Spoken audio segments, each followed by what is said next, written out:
I don't draw every day, and you don't have to either. The key to developing your own art style is more about quality over quantity. So when your creative habits revolve around quality, you are way more likely to achieve your goal of developing your art style. Hey, what's up guys? I'm Lauren Leslie. I'm a surface pattern and textile designer, and in this video, I'm gonna teach you 6 individual habits that actually help develop your art style. So if you're interested in that, stick around. All right, let's jump into the video. Habit number 1 is about your research and inspiration. I cannot stress enough how important it is to actually do your research and gather inspiration to help really figure out your art style and what you're attracted to in the first place. It is so important. But I really like for this to be an organic process that's baked into my everyday routine so that I don't have to think about it too much or stress about it. It's just really an everyday part of my day. For example, I follow artists on Instagram who I'm obsessed with, and just being able to see their artwork while I'm naturally scrolling, I'm gonna do that anyway. It's part of my everyday routine, whether I like it or not, it is. And so if I'm naturally seeing inspiration while I'm doing that, that's just gonna help develop my eye all throughout the day. So it's just a constant process of developing my eye and my taste level for what I'm attracted to and really what I want that art style to be. Now, of course, we can appreciate a lot of different types of things, but just developing that eye is really gonna help focus and train your brain to really hone in on those elements that are going to make up your art style. And I cannot express just like how critical it is to train your eye first before you develop those artistic skills with your hand. You have to know what you're doing here because your brain is actually telling your hand what to do. Another way I incorporate this into my everyday is if I'm in a store, I just take a few extra minutes to walk around a Target or whatever it is and snap some photos with my phone of an interesting motif that I like, or maybe it's a color palette that I really admire, so that I'm constantly getting that information. On top of that, I subscribe to email lists of my favorite brands so that, as I'm scrolling through my emails every day and just kind of clicking things, I'm not gonna be able to see everything every single day, but I will be able to see some. So I definitely click on some of my favorite brands, especially if they have an eye-catching title or a new collection coming out. And that way I'm just always aware of what's coming out in the world, and I can really filter what I'm attracted to, and that all bakes in to how I'm gonna approach my art style. Of course, there are other ways to do this, but these are just a few examples of how I like to bake in exposure in my day-to-day activities. Then I use a critical eye to really understand the stylistic elements. More on that in a minute. Habit number 2, just love yourself. Just kidding. If you're experiencing a little self-hatred as an artist, here's the good news. You're normal. Habit number 2 is actually just to spend time on Pinterest, which is a part of your research and inspiration, but I made it a separate habit because I feel like it's not part of your day-to-day routine that you're just doing anyway. I do think you have to set some time aside to actually spend on Pinterest and kind of just go down that rabbit hole, ooh, ah, and just click as many things, save as many things to your board. So I'm just here to tell you, yes, just go down that rabbit hole and click until you can't click anymore. Save as many pins that are calling your name. The reason why I make Pinterest a whole separate habit is because there's so many times where I have saved images on my phone, I've taken photos while I'm in a Target or whatever, and then I forget about it. The amazing thing about Pinterest is it forces you to make a decision in the moment. You have to decide as soon as you want to save a pin where it's going to live. What board am I gonna put it on? Is it going on my landscapes board? Is it going on a board that's full of interesting color palettes? Is it going on a board that I'm using for brush strokes and mark making techniques? I have to decide in that moment where this pin is going to live, why I like it, what's the most important thing about it, and I'm saving it as a reference so I know I can always come back to it. Analyzing and organizing your inspiration in the moment is so important because it's that intuitive reaction that really forces you to understand why you're attracted to an inspiration image.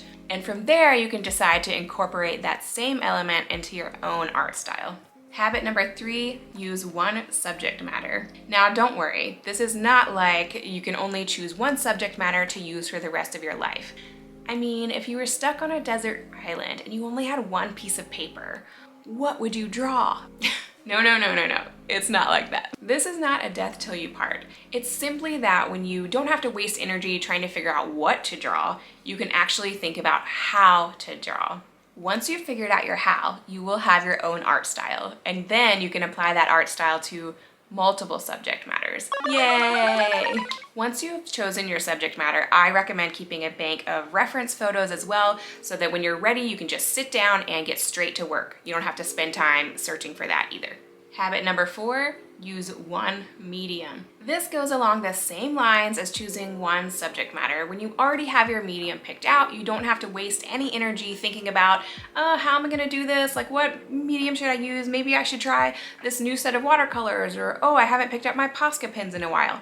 Just choose one to start with. When you are committed to one subject matter and one medium, you start to really nail down some key decisions that you no longer have to think about. For example, if your subject matter are people's faces and your medium of choice is watercolor, then you know every time you sit down to work on your art style, you are going to be drawing watercolor portraits zoomed in of people's faces. That's it. That's what you're doing. So then you no longer have to think about what you're doing, how you're gonna do it, what you're gonna use to paint with, etc. Which is actually really liberating. Because now, from the exact moment you sit down and paint, you can focus all your time and energy on how you're rendering watercolor portraits. Focusing on your how is how you get good. Habit number 5 is using a limited color palette. This is probably my most important tip, so pay attention. When you look at your inspiration images, pay attention to what colors you are drawn to over and over again,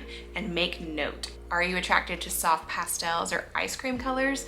Or maybe you're attracted to vibrant, bold colors like hot pinks and bright reds. Perhaps you keep gravitating towards sophisticated neutrals or maybe earthy palettes.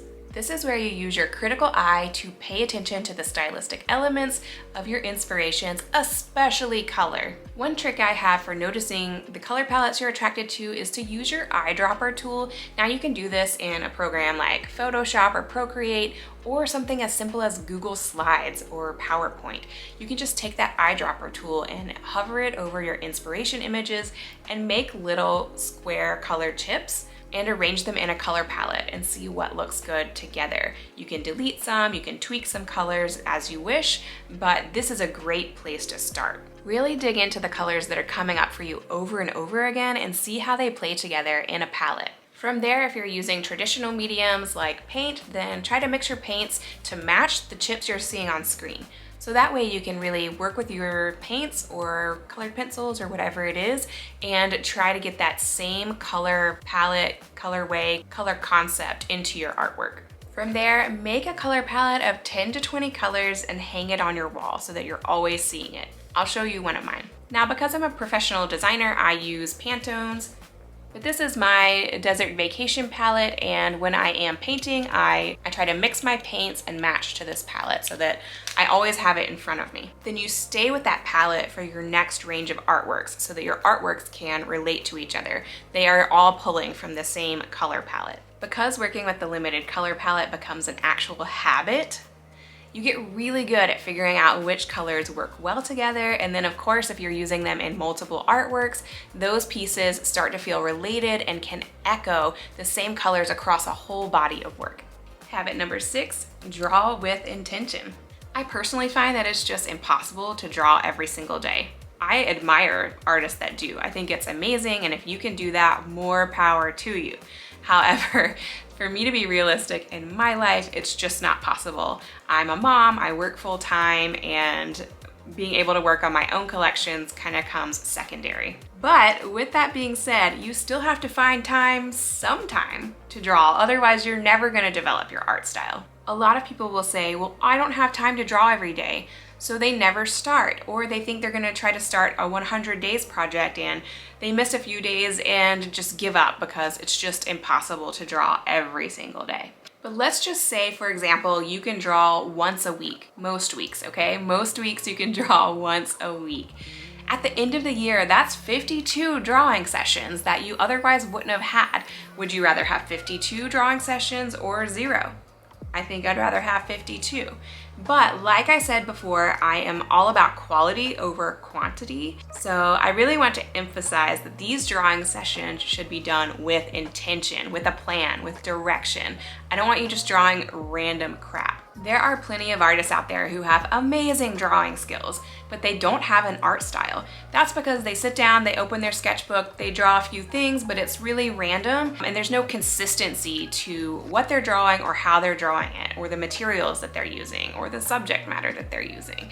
And so when you start to narrow down and get consistent about these elements, you are going to really be focusing on developing an actual style. I mean, that's why I'm all about quality over quantity. I mean, if you did 100 sketches all year, as opposed to, that were random actually, as opposed to someone who did 52 intentional sketches, this person who did 100 random sketches might have good drawing skills, but they're not gonna probably have an art style. Whereas someone who did 52 intentional drawings and really focused on the stylistic elements, they are gonna have a stronger style than this person. So the quantity, I mean, it's good to develop your drawing skills, but like, that's all you're gonna get out of that. So like, your drawing skills would improve, but your stylistic technique won't be consistent. That is the kicker. And quality really means sticking to the first 5 habits that we discussed in this video. There's more to it than that, but that's a really good starting place. From there, you really need to pay attention to the visual elements and artistic principles like line, shape, balance, repetition, and so on. Composition is another one on top of these 5 habits to really develop your art style. It means that you're focusing more on the how of your art style rather than the what, and we want to always be focusing on the how. If you're interested in learning more about all the stylistic elements and artistic principles, I have a whole free workshop called Sketchbooking Your Style. It's in my YouTube banner and it's also linked in the description below. In the workshop, I really walk you through a step-by-step process on how to develop your art style by keeping a sketchbook. And it's all about drawing with intention, specifically for the purpose of developing all the little elements that build up and go into creating an individual art style that's unique to you. You get to watch me create the same motif 4 different times in 4 different styles so that you can see the decision-making process that goes into all of the stylistic elements like line, shape, color, texture, and more. If you feel like you learned something about developing your art style, make sure to like this video and hit that subscribe button and hit the little notification bell to make sure you never miss future tips from me. All right guys, that's it. Thanks so much for watching. I love you and I'll see you in the next video.